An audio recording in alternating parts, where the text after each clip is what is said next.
Alors que la CAN 2023, entamée le 13 janvier en Côte d'Ivoire, va commencer avec sa troisième et dernière journée tout à l'heure, la question de l'arbitrage revient à nouveau sur scène, avec son lot de polémiques. En effet, en l'espace de quelques heures, deux affaires d'arbitrage ont secoué ce tournoi à l'occasion des matchs Algérie, Burkina Faso et Tunisie, Mali, disputés samedi dernier. Deux affaires qui remettent de nouveau sur le tapis l'éternelle question du niveau de l'arbitrage africain et surtout sur l'impartialité de ses acteurs. On y reviendra tout au long de cette édition. Mesdames et messieurs, bonsoir. Bienvenue dans votre émission Écho de la CAN sur les antennes de Pan-African Media. Pour vous entretenir tout au long de cette édition, je ne serai pas seule. Je suis accompagnée de Fabrice Doum, consultant en sport. Bonsoir Fabrice. Bonsoir Fabiola, c'est un réel plaisir pour moi d'être là afin d'évoquer des sujets assez sensibles, vous l'avez dit. La Coupe d'Afrique des Nations rentre dans une phase assez décisive et nous voyons la difficulté qu'il y a dans cette compétition avec un nivellement certes vers le haut des équipes qui se valent finalement, et donc il faudra en principe, du moins dans le fond, que l'on ait un arbitrage de qualité pour nous permettre d'avoir voilà, les meilleures équipes représentatives dans les phases à élimination directe. Donc je suis très honoré de l'invitation. D'accord, comme vous parlez de l'arbitrage africain, rappelons qu'il y a une pluie de recours dans cette CAN qui se déroule en Côte d'Ivoire. La Tunisie et l'Algérie ont saisi, n'est-ce pas, la CAF pour contester l'arbitrage de leur dernier match. La Tunisie se plaint d'une pénalité non sifflée lors de sa rencontre avec le Mali et l'Algérie se plaint également de la même cause après son match contre le Burkina Faso. Quelles sont vos impressions? D'abord, je dois dire que l'arbitrage, c'est un exercice assez compliqué. Voilà, j'ai pas... il ne me souvient pas d'avoir vu des rencontres où on n'est pas réussi à remettre sur la table la question de l'arbitrage. Je crois qu'aujourd'hui, la Confédération africaine de football a fait le nécessaire pour permettre à ce que l'arbitrage soit séparé, du moins que les dégâts liés à l'arbitrage soient les plus réduits à leur proportion, à leur portion les plus simples possibles. Avec notamment l'arrivée de la VAR dès les matchs de poule. Je me rappelle que je crois au niveau du CHAN, ça avait été juste introduit au niveau des phases d'élimination directe. Donc dans le souci de la CAF, quand on voit ces dispositifs, il est clair que l'on veut à tout prix, du moins avec la volonté de l'instance faîtière, donner assez de justice possible dans la gestion des rencontres. Après, ça reste des décisions voilà, qui sont prises par les humains. Même les robots, à un moment donné, sont faillibles. Donc, à plus forte raison, les individus. Moi, j'aimerais peut-être m'attarder sur les sélections qui ont été en justice, donc qui ont plutôt porté des recours. Parler de la Tunisie, vous parlez de l'Algérie. Je n'aimerais pas être belliqueux sur le plateau ou alors quelqu'un qui va enflammer des polémiques, mais je crois que à un moment donné, la première règle, la première loi du football, c'est celle du fair play. Je crois que ici, il y a des nations qui ont connu des injustices. Le Cameroun en 1990 au mondial, la Coupe du Monde en 1990. Voyez-vous, le Cameroun avait réussi, je crois, à inscrire 3 buts sans que ces buts ne soient officiellement reconnus comme tels. Oui. Il y a la Coupe du Monde en Afrique du Sud qui avait d'ailleurs amené la FIFA à son époque à pouvoir mettre sur pied cette fameuse goal line technologie où la frappe de Lampard, si je ne me rappelle plus bien de l'équipe adverse, avait bien entendu été rentrée, mais l'arbitre n'avait pas la capacité, du moins les outils nécessaires pour pouvoir savoir si la balle était rentrée ou pas. Donc je crois que j'ai particulièrement suivi ce match Algérie-Burkina Faso, qui est un match assez compliqué. Je crois que l'Algérie sort de loin dans cette opposition parce qu'elle aurait pu perdre cette rencontre n'eût été des erreurs de positionnement, des erreurs voilà, de jeunesse de la part du Burkina Faso. Donc je crois que des erreurs d'arbitrage, moi c'est comme ça que j'aimerais les percevoir, parce que côté algérien, j'ai essayé de recouper la presse locale, la presse tunisienne, on crie beaucoup plus au scandale, on crie beaucoup plus à une injustice. J'ai comme l'impression que on a une forme de fixation qui est faite sur l'instance fêtière du football africain. Vous avez d'ailleurs les propos de Amrouche, le sélectionneur tanzanien qui a été limogé par la fédération tanzanienne de football parce qu'il aurait tenu des propos assez condescendants vis-à-vis de la fédération royale marocaine de football. Loin de moi l'idée de balayer du revers de la main les accusations portées par ce dernier. C'est vrai qu'il y a une vieille rivalité algéro-marocaine, marocaine algérienne qui alimente la place publique, les débats sportifs, mais à un moment donné, il faut quand même avoir un minimum de retenue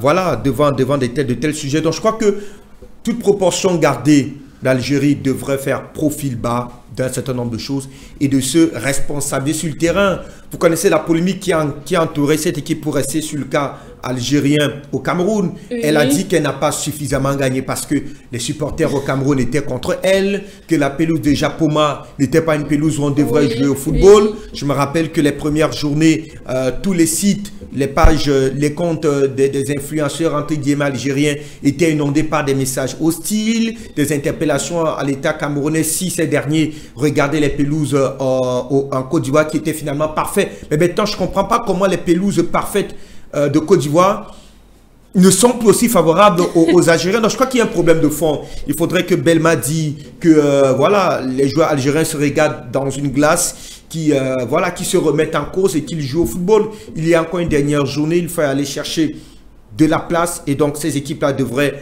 faire profil bas à se réinventer sur le terrain. Je crois que cela les aiderait davantage. Oui, tu as parfaitement raison.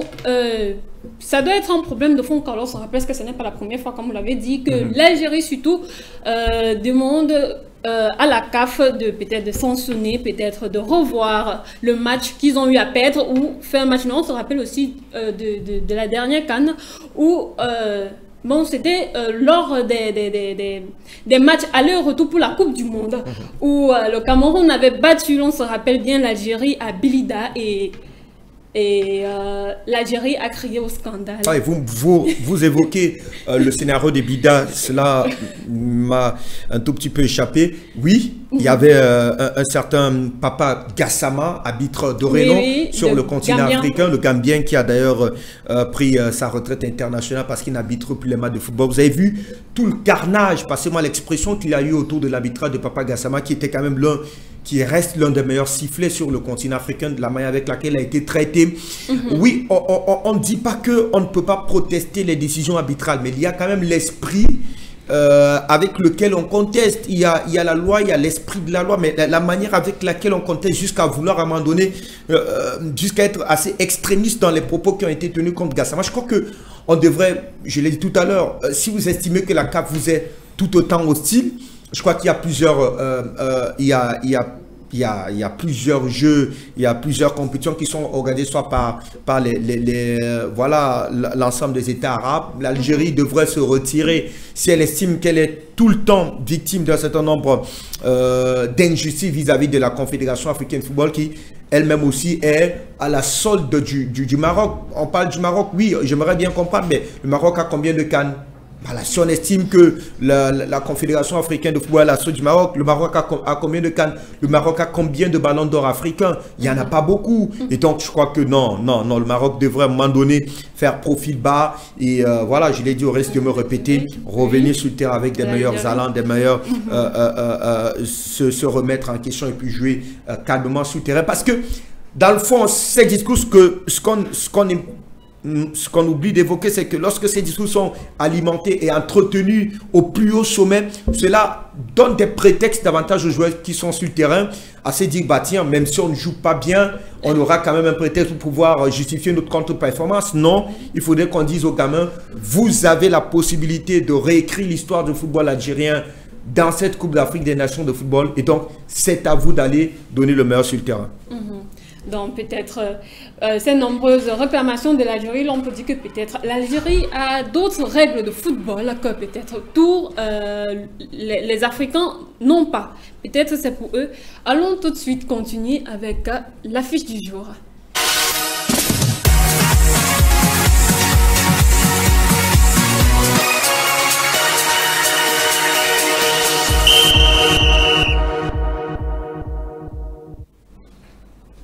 L'affiche du jour, ce sont les matchs qui vont débuter tout à l'heure pour ouvrir la troisième journée, autant pour moi, de cette compétition. Attardons-nous sur le match Côte d'Ivoire, Guinée équatoriale. Rappelons que dans le groupe A, la Guinée équatoriale est le leader avec 4 points. Le Nigeria deuxième avec 4 points également. La Côte d'Ivoire est troisième avec 3 points.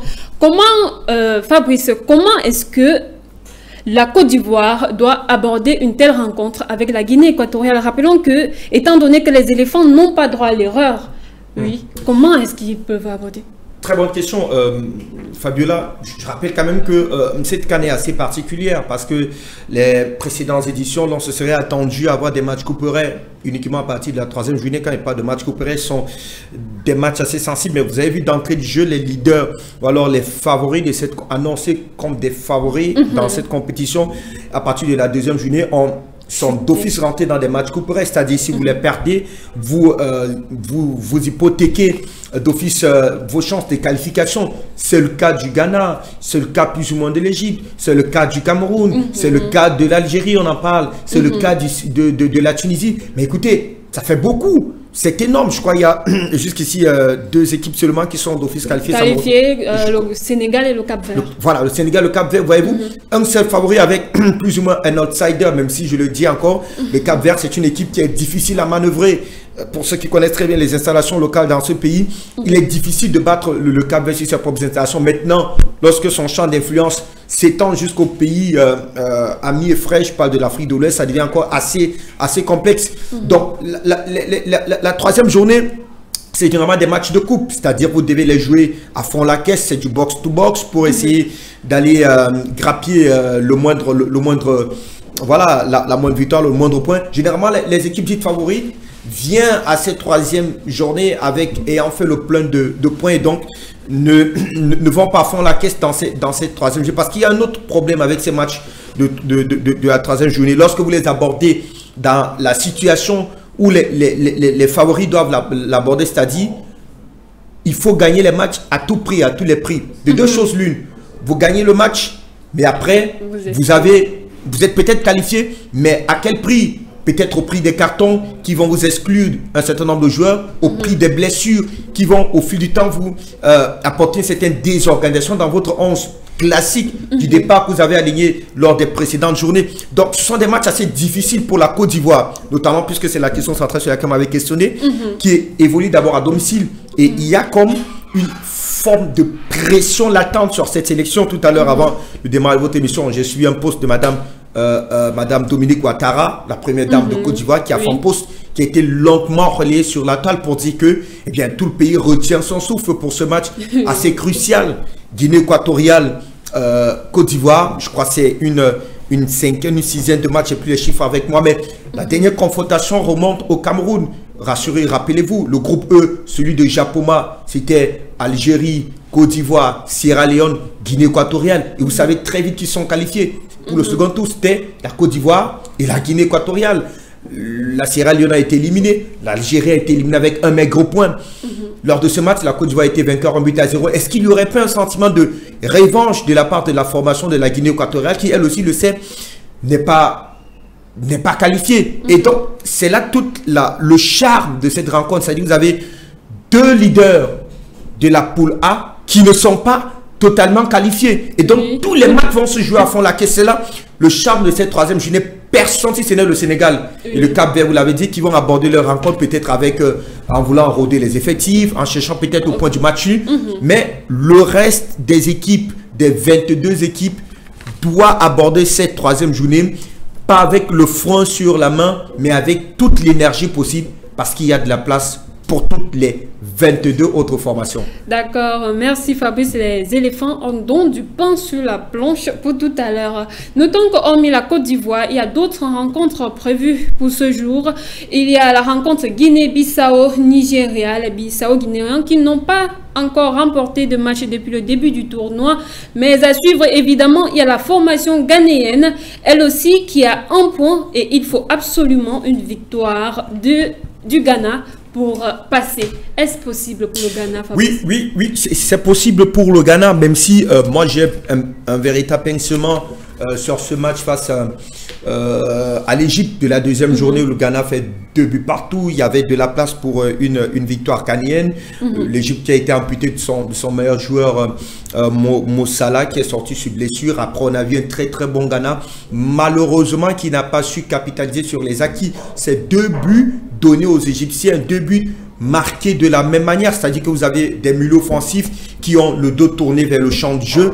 C'est le b.a.-ba du football. Lorsque vous avez le dos tourné vers le champ, vers le champ du jeu, vous donnez au joueur qui a, lui, par contre, le regard en face. Et donc, deux petites erreurs qui sont avérées catastrophiques pour le Ghana, qui a dû finalement s'en tenir au point du match nul. Le Ghana qui sortait d'une défaite face au Capo Verde, le Cap Vert, de Buzet. Donc il fallait absolument une victoire pour essayer de se repositionner. Malheureusement, elle a donné facilement de la place à l'Égypte qui a su là encore en profiter.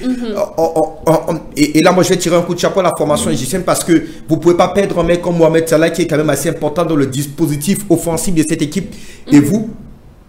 Et revenir à hauteur de la formation ghanéenne, c'est pas quand même une petite formation dans l'histoire du football africain. Donc cela voudrait dire qu'il y a une véritable âme au sein de cette formation égyptienne. Là n'était pas le débat, là n'était pas la question pour revenir sur la formation ghanéenne. Je crois que il y a de la place pour elle. Il faudrait que le coach essaye de régler les insuffisances de la deuxième journée. Mais la question de fond, c'est de savoir, est-ce qu'on aura un très bon Kudus? Est-ce qu'on aura un très bon Inak Williams? Est-ce qu'on aura un très bon Jordan Ayew? Est-ce qu'on aura un très bon André Ayew pour véritablement trouver le chemin des filets? Parce que ça a été aussi la grosse difficulté de cette formation ghanéenne. N'eût été la réussite, je vais le dire ainsi, parce que je ne peux pas trop parler du génie de Kudus, Mohamed Kudus, qui a inscrit un doublé face à l'Égypte, mais ce sont des buts qui sont... Il y a des situations d'éclat, oui, mais il y a aussi, qu'il est aidé soit par une cuisse qui déjoue, par un dispositif technique ou défensif qui n'est pas démis. Donc, ce n'est pas une formation ghanéenne qui est assez rassurante offensivement. Elle est tout aussi fébrile défensivement, mais je crois que ce sont des grandes équipes. Elle sait se réinventer quand elles sont en difficulté. Je convoque la double confrontation face au Nigeria lors des états de la Coupe du Monde. On a vu cette formation ghanéenne quasiment se transcender dans l'antre du stade Uyo du Nigeria pour arracher sa qualif pour la Coupe du Monde. Elle peut rééditer un tel exploit lors de cette troisième vidéo, surtout que en face, ce n'est pas une véritable foudre de guerre. D'accord, Fabrice, merci. Nous allons voir ce qui se passe dans les coulisses de Ghana.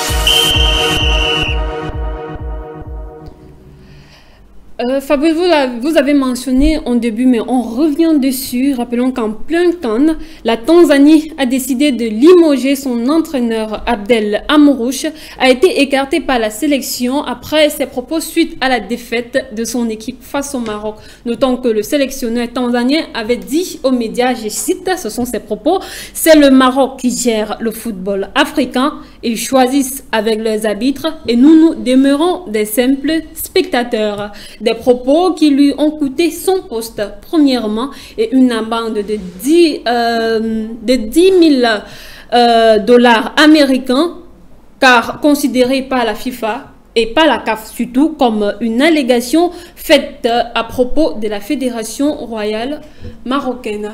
Parce qu'on n'avait pas de preuves. Monsieur Amrouche, je veux bien croire qu'il nous autres, nous connaissons un tout petit peu les soubassements de la Confédération africaine de football, mais vous ne vous mettez pas sur la place publique pour faire un certain nombre de déclarations sans toutefois avoir un espèce qu'un début de preuve. Est-ce que vous avez un témoignage audio, c'est pas trop quoi, une réaction d'un arbitre qui vous a dit que voilà, j'étais pas censé arbitrer ce match, la Fédération royale marocaine m'a imposé pour ce match du moins.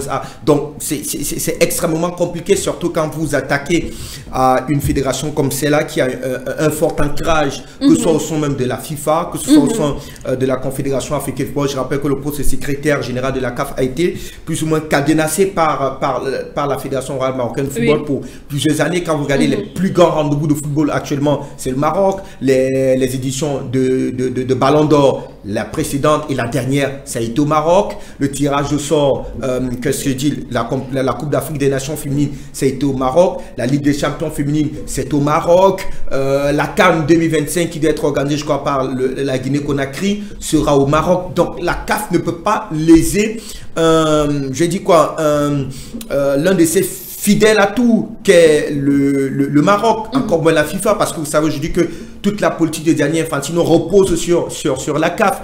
Si il n'a pas intérêt à ce que l'un de ses piliers dans la géopolitique du sport en Afrique, que le Maroc soit véritablement plus ou moins éclaboussé, parce que si Gianni n'a pas la CAF, bah, il n'a plus rien, parce qu'il ne peut rien dire au sein du CONMEBOL, il ne peut rien dire au sein de l'UEFA, bref. Son champ d'action, c'est principalement sur le continent africain. Donc, M. Amrouchi paye là, il paye très lourd une sortie qui, à mon humble avis, porte l'essence, en tout cas, de ce conflit éternel entre l'Algérie et le Maroc. Il aurait pu tenir ses propos en tant que sélectionneur entraîneur d'une sélection algérienne. On aurait compris aisément, mais là vous avez la casquette, vous êtes tanzanien entre guillemets, donc vous faites fi d'un certain nombre de conflits géopolitiques entre votre pays d'origine et le Maroc. Et je crois que la Tanzanie n'avait pas autre choix que de le limoger, parce que je crois qu'il s'en tire avec 8 matchs de suspension. Cela voudrait dire que logiquement, pour la CAN, c'est plié. Et donc, voilà, vous ne pouvez pas continuer à payer un mec qui ne peut pas entraîner pour les 8 prochains matchs et qui abandonne véritablement l'équipe en pleine compétition. Il aurait pu tenir ses propos après la CAN, mais pendant la compétition, je crois que c'est un trop plein de zèle de sa part qui aujourd'hui punit malheureusement les Tanzaniens qui courent derrière une première victoire en CAN. Et c'est l'une des missions qu'on lui a données. Vous allez en CAN pour nous rapporter la toute première victoire de la Tanzanie dans cette compétition. Ce n'est pas encore le cas. Peut-être ça sera le cas lors de la 3e journée. On peut donc dire que le problème de fond des Algériens, c'est sanguinaire. Peut-être pas sanguinaire, mais je dis c'est une question géopolitique.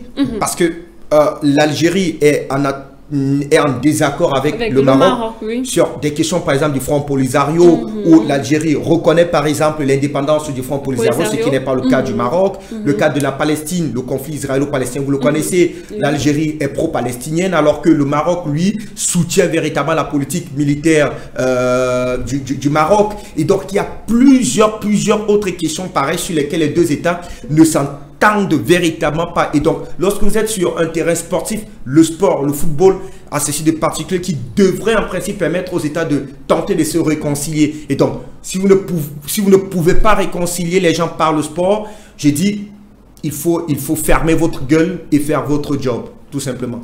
D'accord, merci Fabrice. Allons maintenant à ce qui s'est passé à la 2e journée, lors des matchs de 2e journée. Et nous allons faire un bilan. Rappelons que la 2e journée a été disputée de jeudi à dimanche. Et jusqu'ici, juste 2 nations ont été qualifiées pour les 8e de finale. Le reste se verra peut-être ce soir. Mais aussi, cette 2e journée a été marquée par des surprises. Allons prendre la minute de la CAN.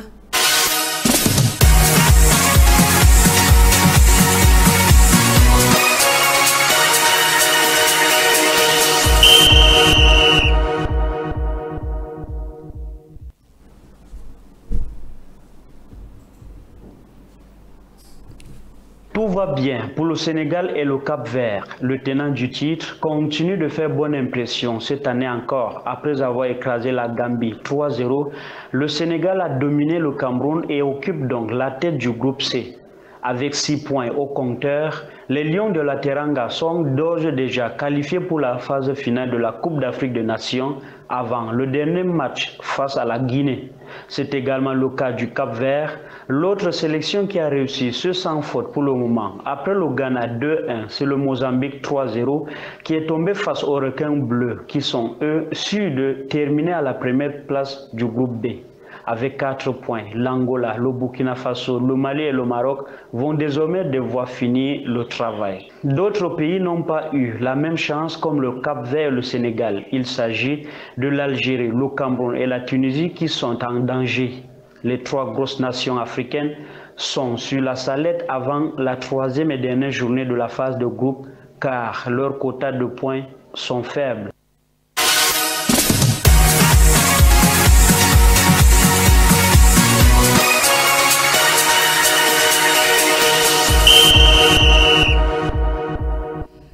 Alors Fabrice, vous avez suivi peut-être ce bref bilan de la deuxième journée. Quelles sont vos impressions? Oui, je l'ai dit dans l'une de mes réactions tout à l'heure, on est particulièrement surpris par le niveau de cette compétition.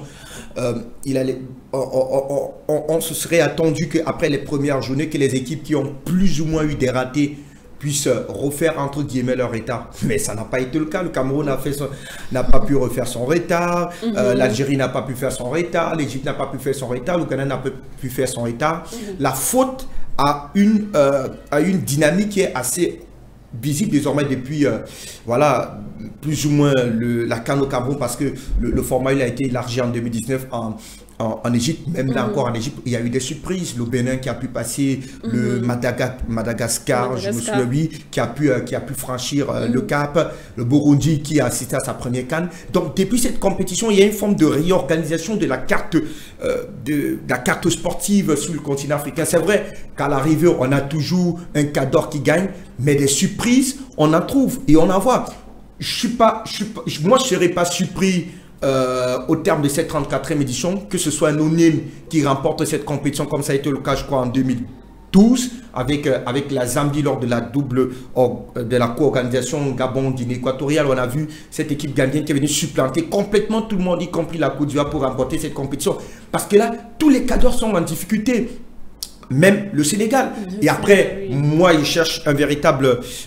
j'attends encore de voir cette très bonne équipe du Sénégal parce que face à la Gambie, ça s'est fait voilà, ça s'est joué à un carton rouge et finalement le Sénégal a pu dérouler face au Cameroun. Le Cameroun n'est pas un véritable, du moins c'est l'équipe que nous voyons là-bas, n'est pas un véritable foudre de guerre. Donc j'attends de voir une formation sénégalaise devant une équipe qui est véritablement bien structurée, qui est bien organisée, où on a les schémas tactiques qui sont bien organisés avec des lignes défensives bien structurées pour voir comment est-ce que cette équipe-là va véritablement se déployer sur le terrain. Parce que j'attends vraiment de voir le Sénégal en difficulté pour voir un autre visage du Sénégal. Jusqu'ici, c'est une équipe qui a déroulé, qui n'a pas couru après le score. Et donc, ce sont des éléments qui comptent quand une équipe est dans une compétition comme celle-là. Donc, c'est une compétition assez intéressante. Il n'y a pas un seul match où vous pouvez vous dire, bah, il n'y aura pas de suspense, il n'y aura pas de saveur. Hier soir encore, on avait le match Afrique du Sud contre la formation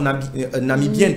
C'est vrai, il y a eu un carton plein de l'Afrique du Sud, mais quand vous regardez les 20 premières minutes, vous ne pouvez pas parier que l'Afrique du Sud peut mettre 4 buts à cette équipe. Oui. Il y a des faits de jeu où la Namibie peut inscrire 2 buts et mettre en marche cette formation sud-africaine. Malheureusement, elle pêche sur son inefficacité offensive. Et donc, pour moi, on a en face de nous l'une des meilleures Coupe d'Afrique des Nations en termes de nivellement vers le haut, en termes de compétitivité sur le terrain.